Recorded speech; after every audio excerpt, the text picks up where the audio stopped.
Deuteronomy. Chapter 11. Therefore you shall love Yahweh your God, and keep his instructions, his statutes, his ordinances, and his commandments, always. Know this day, for I don't speak with your children who have not known, and who have not seen the chastisement of Yahweh your God, his greatness, his mighty hand, his outstretched arm, his signs, and his works, which he did in the middle of Egypt to Pharaoh the king of Egypt, and to all his land. And what he did to the army of Egypt, to their horses, and to their chariots, how he made the water of the Red Sea to overflow them as they pursued you, and how Yahweh has destroyed them to this day. And what he did to you in the wilderness until you came to this place. And what he did to Dathan and Abiram, the sons of Eliab, the son of Reuben, how the earth opened its mouth and swallowed them up, with their households, their tents, and every living thing that followed them, in the middle of all Israel. But your eyes have seen all of Yahweh's great work which he did. Therefore you shall keep the entire commandment which I command you today, that you may be strong, and go in and possess the land that you go over to possess. And that you may prolong your days in the land which Yahweh swore to your fathers to give to them and to their offspring, a land flowing with milk and honey.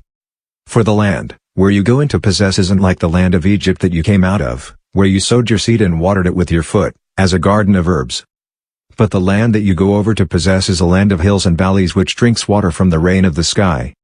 A land which Yahweh your God cares for. Yahweh your God's eyes are always on it, from the beginning of the year even to the end of the year. It shall happen, if you shall listen diligently to my commandments which I command you today, to love Yahweh your God, and to serve him with all your heart and with all your soul. That I will give the rain for your land in its season, the early rain and the latter rain, that you may gather in your grain, your new wine, and your oil. I will give grass in your fields for your livestock, and you shall eat and be full. Be careful, lest your heart be deceived, and you turn away to serve other gods and worship them. And Yahweh's anger be kindled against you, and he shut up the sky so that there is no rain, and the land doesn't yield its fruit, and you perish quickly from off the good land which Yahweh gives you. Therefore you shall lay up these words of mine in your heart and in your soul. You shall bind them for a sign on your hand, and they shall be for frontlets between your eyes. You shall teach them to your children, talking of them when you sit in your house, when you walk by the way, when you lie down, and when you rise up. You shall write them on the doorposts of your house and on your gates. That your days and your children's days may be multiplied in the land which Yahweh swore to your fathers to give them, as the days of the heavens above the earth. For if you shall diligently keep all these commandments which I command you, to do them, to love Yahweh your God, to walk in all his ways, and to cling to him, then Yahweh will drive out all these nations from before you, and you shall dispossess nations greater and mightier than yourselves.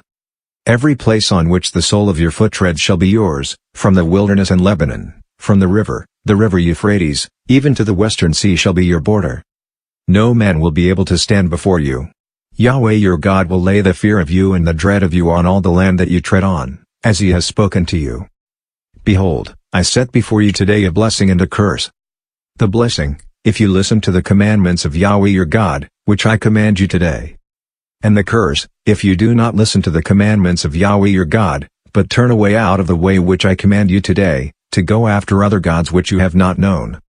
It shall happen, when Yahweh your God brings you into the land that you go to possess, that you shall set the blessing on Mount Gerizim, and the curse on Mount Ebal.